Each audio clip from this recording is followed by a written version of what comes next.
I used to think betrayal came with shouting, with slammed doors and shattered plates. Mine came quietly, via blockchain. One morning, I woke up and found my name erased from the deed of the home I bought. Legally, silently. My husband said it was a technical glitch. His mistress posted a picture on Instagram, standing in my living room, barefoot, captioned, "Manifested." That's when I realized they hadn't just stolen my house, they'd stolen my narrative, and I was about to take it back one signature at a time. They say routine is comfort. For me, it was camouflage. My mornings were a seamless blend of almond lattes, Zoom calls, and the faint hum of Mark's voice in the background, pitching smart contracts to investors. Our townhouse smelled of eucalyptus and ink, with his suit jackets draped over the couch. Mine always folded. We didn't fight. We didn't fall apart. We just functioned, like a well-designed app. Mark was the kind of husband who sent flowers just because, who picked up my dry cleaning even if I didn't ask, who'd touch the small of my back at dinner parties like I was his anchor. "Startup stress," he would say, brushing my hair behind my ear as he vented about the next blockchain wave or market volatility. He was building a digital empire brick by virtual brick, and I was building silence, the comforting kind. One Thursday, after paying off a furniture invoice for a client, I logged into our joint account. Not the primary one. We had a smaller side account we barely touched, meant for vacations or emergencies. It had $48,172. Now it had $382.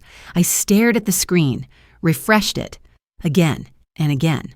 All transfers led to a crypto wallet, a long string of nonsense letters, anonymized, untraceable.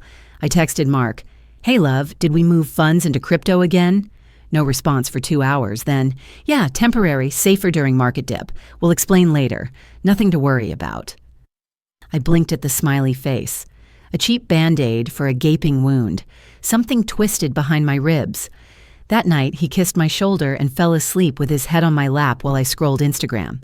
That's when I found her. Luna baby. Platinum blonde, 20-something, lips like a Photoshop tutorial. But that wasn't what caught me. It was the wall behind her. A subtle champagne wallpaper, the mirror, the floor lamp, my lamp. She was standing in my living room, barefoot, coffee in hand, smiling like she had just conquered something. Caption, "My new empire." I didn't react, I just stared. My thumb froze mid-scroll, then I zoomed in. That was the same throw blanket I bought from the farmer's market in Mendocino, and the eucalyptus vase I'd arranged last Tuesday. I got up, walked through the living room like I needed to confirm that reality still aligned with memory. It did. Everything was still in place. But the digital ghost had already been planted. At 3:12 a.m., I opened my laptop and started digging. Public records, nothing. Private notary logs, nothing. Blockchain transfer sites. A few NFT property startups Mark had once casually mentioned over dinner. This one's going to redefine asset storage. I created a profile on one of them. Fake name, new email, took the onboarding survey. 5 minutes later, I was in. A few clicks deep, I found it. Our address, our townhouse, wrapped neatly in a token ID, owned by Luna Baby Trust. I clicked the contract signature hash. It loaded a verification video. There I was, signing the screen, smiling, saying yes, except I never did. The voice matched mine, the cadence. The lighting was dim, but the face was undeniably me, except I wore a blue blouse I never owned. My mouth moved like it was mine, but the words, I'd never said them. It was a deep fake. Somewhere, someone had fed my voice, my movements, my face, into a machine, turned me into consent. That's when I knew. This wasn't an affair. This wasn't betrayal. This was erasure. Mark didn't just cheat. He outsourced my identity. He copied and pasted me into silence. And she, whoever she was, walked barefoot through my life as if she'd earned it. I opened a private browser, typed, "Legal AI deepfake signature invalidation," searched, saved, bookmarked. Then I made tea, sat on the floor, and whispered out loud for the first time in weeks, "This is war." The search led me to places I never thought I'd enter. Corners of the web that weren't indexed, filled with stories that sounded eerily like mine. Women whose homes vanished overnight, whose marriages evaporated without a court hearing, whose names were scrubbed from assets as if they were never there. They called it silent divorce. I stumbled upon it on my third sleepless night, clicking through layers of encrypted forums until a phrase caught my eye. Whisper House. Membership was invite only. Entry required answering 3 subjective questions. What's the first thing that was stolen from you? My name. What would you have done differently? Paid closer attention. Do you want revenge or reclamation? Both. I was in. Inside was a vault of rage dressed as solidarity. Anonymous avatars, all female. Some used avatars, others just code names. One thread titled NFT Marriage Fraud, Lessons Learned, had over 2,000 replies. Another was simply called I Became a Ghost in My Own Story. I posted cautiously, vague details, specific enough to gain trust, vague enough not to out myself. It didn't take long before someone messaged me directly. Username, Third Wife Theory. She asked, "Does your husband's new partner go by Luna Baby?" I froze, then typed back, "Yes." She replied with a string of screenshots, old legal docs, corporate filings. Aubrey B. Tanner, age 27. Previously employed at a boutique law firm specializing in asset restructuring through prenup loopholes and crypto trusts. Fired under suspicion of document tampering, never charged. She has a pattern, the message read. She poses as the fixer, helps men hide assets before divorcing wives without legal confrontation. She's done it to at least 3 women I've tracked. You're number 4. My jaw tightened. It wasn't just theft. It was strategy. One comment linked to a PDF, Reverse Asset NFT for Victims, explainer. I downloaded it immediately. 37 pages outlining a shadow law clause within digital property contracts. A hidden rule. If an NFT was created under false identity or without informed consent, it could be traced, reversed, and legally revoked, provided one had the original ID hash and a certified disruption key. No lawyer I knew would touch it. Not publicly. Not unless they wanted to be disbarred for using gray zone AI. But Whisper House had options. One name kept surfacing in threads like folklore. Elio. He wasn't human. He was a legal AI. Once part of a startup law firm, then banned after whistleblowers claimed he had helped too many wronged women win. The firm was shut down, but someone had salvaged the Elio model and kept him alive in a closed system. I filled out a request. Waited. 2 hours later, a screen flickered to life. "Welcome, Samantha." I didn't tell him my name. "You seek asset reversal." "Yes." Subject. 43A Townhouse NFT, signed via deepfake. "Yes." Counter strategy, deploy pseudonymous asset overlay. Route purchase through third-party trust under Prop Shield Holdings. "I don't want to reverse the townhouse yet." Clarify objective. "I want something else first." Specify. "I want to buy the property registered under Aubrey's name, quietly, anonymously. I want to own the roof above their heads without them knowing." Acquisition target located 902 Cypress Row. My throat went dry. That was the estate Mark's mother once bragged about. Tennis court, wine cellar, koi pond. After his father passed, she transferred ownership to keep it in the family. Apparently, the family now included Aubrey. Elio processed. A full minute of silence. Then, offer deployed through dummy real estate firm, Haven District Capital. Seller believes it's a VC retreat project. "Do I have to visit?" "No, but you'll need to sign the closing deed via live proxy. Choose your face." I chose one. An older version of me. Grayer hair, sharper jaw. A woman who no longer cared for decorum. The next week, while Mark and Aubrey hosted a crypto dinner salon at that estate, inviting micro-influencers and fake investors to sip champagne on someone else's legacy. I signed papers that made me the new owner. They toasted to future wealth. I signed beneath the table they were clinking glasses on.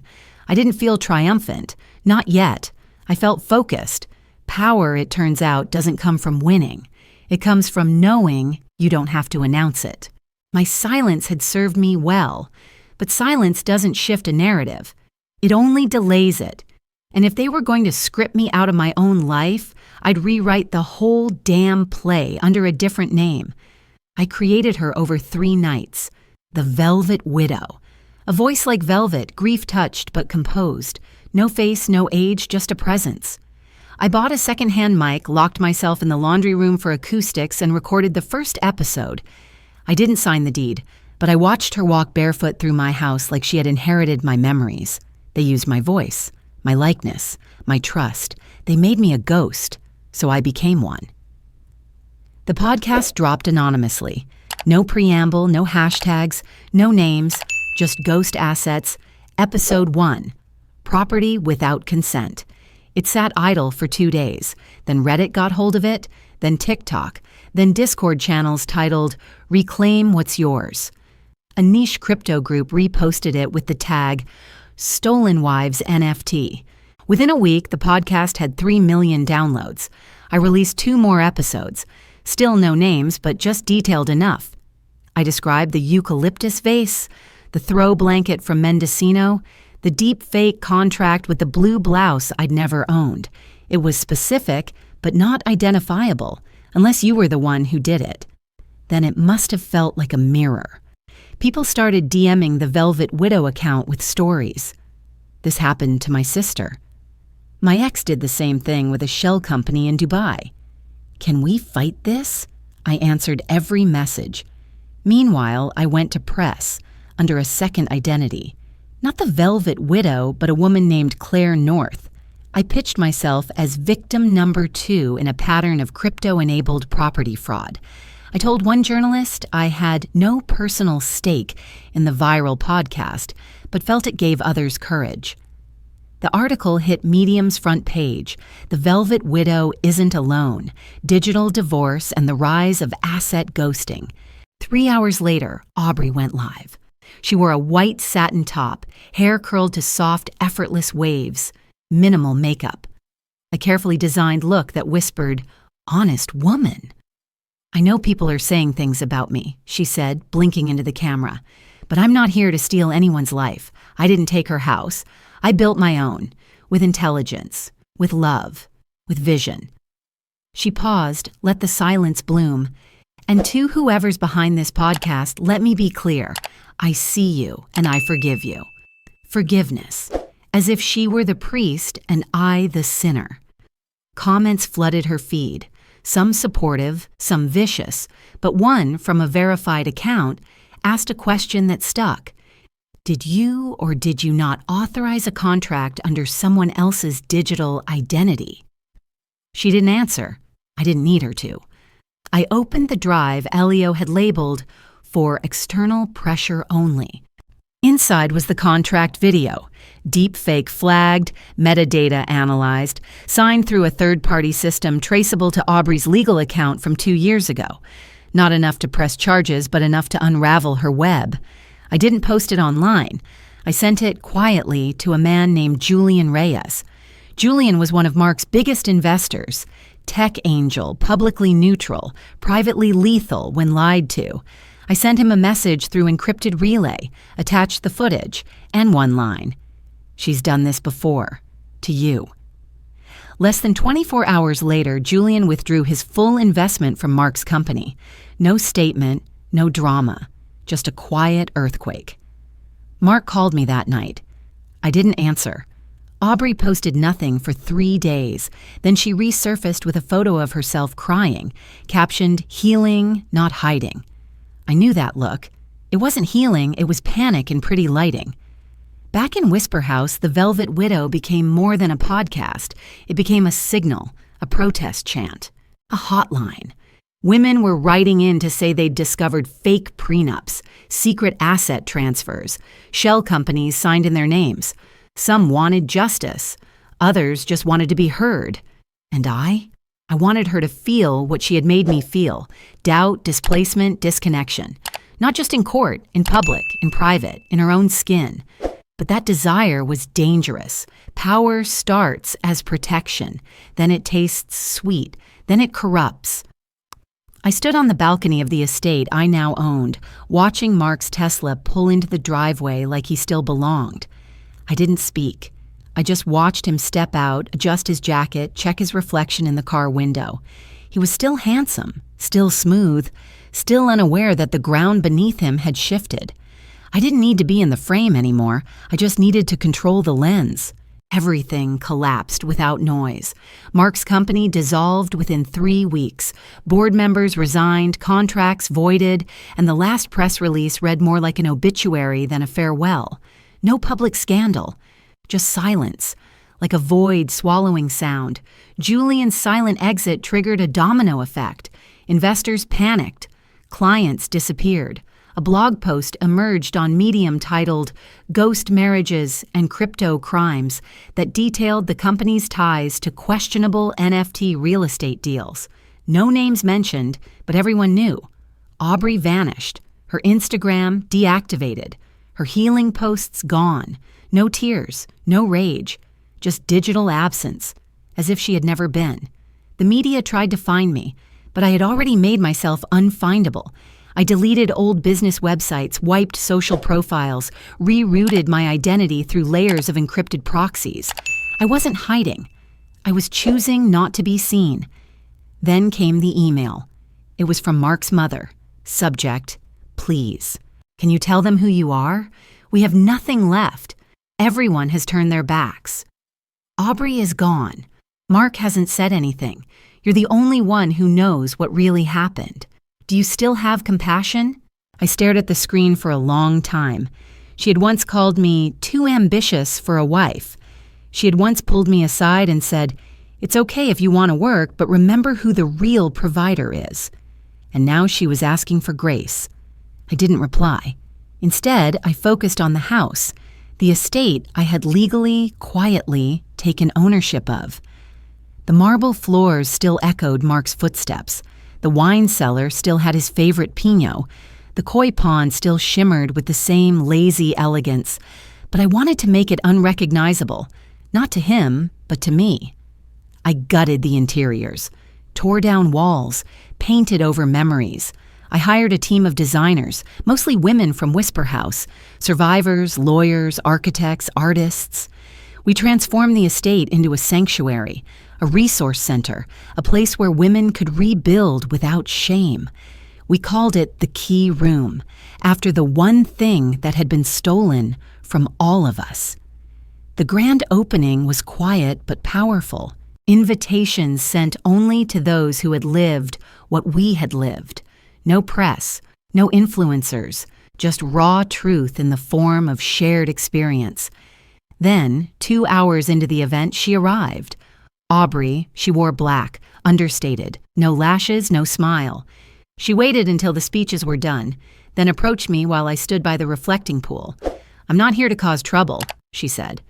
"I didn't think you were," I replied. She looked thinner, not unhealthy, just stripped. "I came to ask if you still have it." I raised an eyebrow. "The video," she said, her voice barely audible, "the one that started everything." I didn't speak. I just looked at her. Her hands trembled slightly. Look, I made mistakes, okay? But if you ever cared about protecting women, then you'd understand what that kind of footage could do to someone if it got out. Even if it's just you holding it over me, it's still—" She didn't finish the sentence. "I'm not going to release anything," I said. She nodded a little too quickly. "I never had a video," I added. Silence. "What?" "There was never a video," I repeated. "There was metadata, evidence of manipulation. But the footage itself, it was a bluff." She blinked, mouth slightly open. "You ruined yourself," I said softly. "Not because someone caught you, but because you knew someone could." I watched the truth land inside her, like a blade finding the seam between armor. Her composure broke.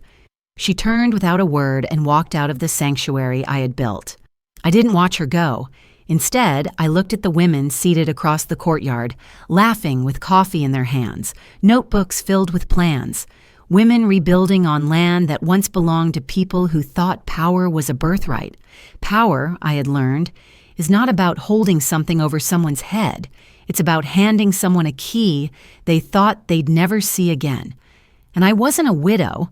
I wasn't a ghost. I was the architect. There's a moment after victory that no one warns you about, a stillness that doesn't feel like peace, but suspension. You stand atop the ruins of your old life, holding pieces of justice like trophies, only to realize they're heavier than you imagined. The key room flourished in its first month. Applications poured in, newsletters went viral. We hosted workshops, strategy nights, even quiet group dinners under lanterns. Women cried, laughed, rebuilt. I stood in the center like a lighthouse, steady, glowing. Until the email came. It was from Whisper House. No subject line, no greeting. Just this. We no longer align with your methods. You've taken a space of healing and turned it into a stage for vengeance. We remove your access, effective immediately. I stared at the screen, stunned. I refreshed, checked for a mistake. But my logins were revoked, my forum threads deleted. The digital thread that had once pulled me from the edge, cut clean. A follow-up came from Ahmad. The podcast made people feel strong, but now it makes people afraid. You've crossed into spectacle. This isn't reclamation, it's theater. The irony burned. I had named that chapter of my life theatrics. I didn't expect someone to throw the curtain back on me. I opened my podcast dashboard. Episode comments had turned. She's just manipulating sympathy for downloads. She was always part of the problem, just smarter about it. Is this even a real story? My stomach flipped as I read one after another. Then came the news that Elio was gone, not broken, not offline, deleted. The server he lived on had been wiped, reportedly through a cease and desist action triggered by anonymous complaints. He was no longer accessible to the people who needed him. The loopholes, the counter laws, the safety nets he had coded, gone. I had relied on a ghost, a phantom, and now he was ash. I couldn't sleep that night. The walls of the key room suddenly felt too polished, too curated, too much like the homes I once wanted to destroy. Was this what I had become? A prettier version of control? A cleaner disguise for manipulation? I replayed every decision, the forged identity, the false video bluff, the media manipulation. What if they were right? What if I had become the very thing I sought to defeat, just dressed in moral language? I walked the empty halls at 2 a.m., the sound of my footsteps like accusations. My reflection followed me in every pane of glass, every glossy frame. She looked powerful, but power can be a mirror too, flattering until it shatters. The next day, I logged back into an anonymous sub-forum someone had told me about months ago. I needed to feel invisible again. That's where I saw her post. It was from a woman named Dahlia23, short, raw. I tried to do what she did. I watched the podcast, took notes. I followed the financial maps, but I couldn't pull it off. He won anyway, took everything, and I'm so tired of failing. The next post came from a moderator.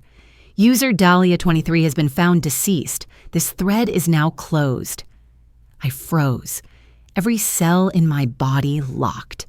There it was, the cost, not the digital fallout, not the social exile, but a life, gone. I stared at the screen until it blurred. She had tried to be me, or the version of me I had fed the world, the version wrapped in poetic rage, elegant vengeance, and perfectly balanced justice. But real life didn't have my tools, my anonymity, my privilege of timing, and now she was dead.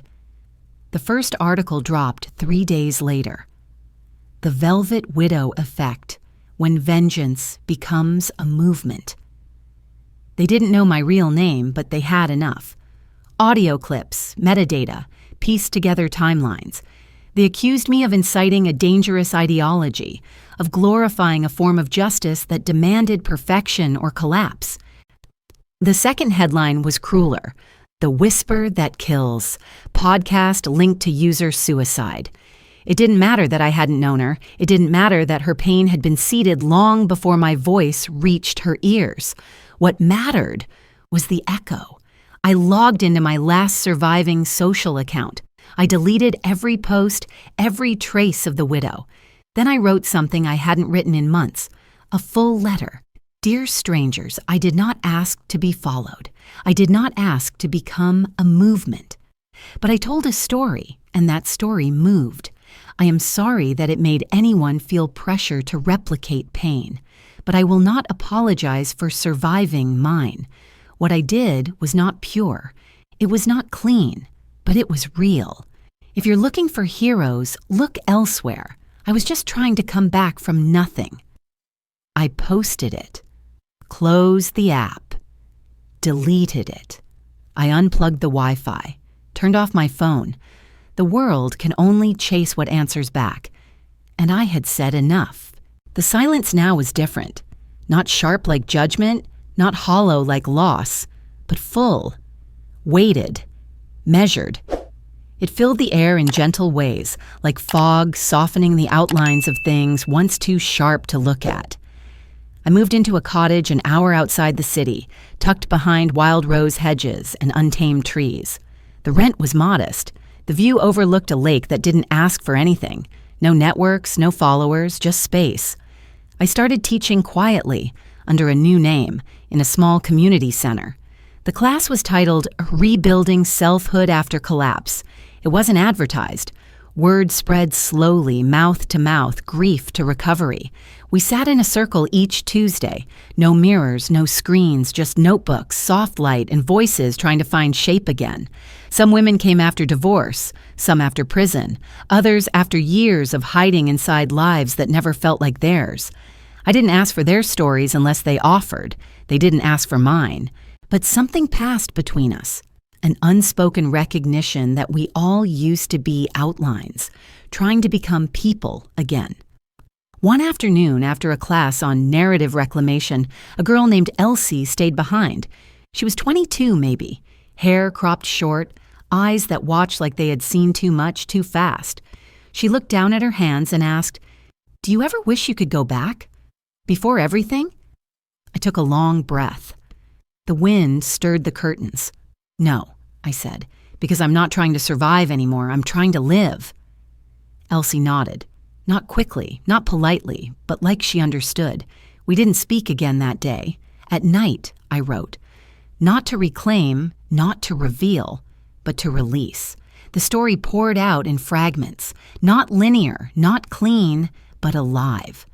I wrote it as fiction, but every word was rooted in truth, twisted slightly, not to protect myself, but to free it from my body. I titled it The Velvet Widow. I didn't claim authorship. I submitted it under a pseudonym through a small publisher that specialized in anonymous narratives. They didn't ask questions. The editor only said, "This feels dangerous and necessary." The book came out quietly. No marketing campaign, no launch party, just a cover on a shelf with no face behind it. But the story found its way. It began showing up on subway seats, on TikTok accounts that whispered passages in candlelight. It reached people not because it shouted, but because it listened. Because it told a truth not dressed in perfection, but in blood and contradiction.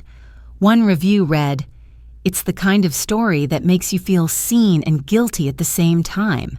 Another, "The widow doesn't ask for forgiveness. She doesn't offer it either. She just moves forward." People speculated, of course. Reddit threads bloomed with theories. Lists of potential authors circulated. Some thought it was a revenge fantasy ghost-written by a lawyer. Others said it had to be AI-generated. A few guessed the truth, but not loudly enough to matter. I didn't engage. I didn't need to, because it wasn't about me anymore. One morning, months later, I was sitting on a park bench outside the community center. The trees were just starting to hint at autumn. A girl, 16, maybe 17, sat down beside me. She was holding the book, dog-eared, highlighted, lived in. She opened to a passage and read aloud. Power isn't having the last word. It's knowing you don't need to say it. That line stuck with me. I smiled, not looking directly at her. She turned to face me, studied my profile. "Are you Samantha?" she asked, voice soft. I didn't answer. I placed my hand gently on my chest, over my heart. Then I stood and walked away. The wind picked up, brushing through the trees. Behind me, she didn't follow. She didn't need to. Some stories don't end with applause. They end with breath, with stillness, with order.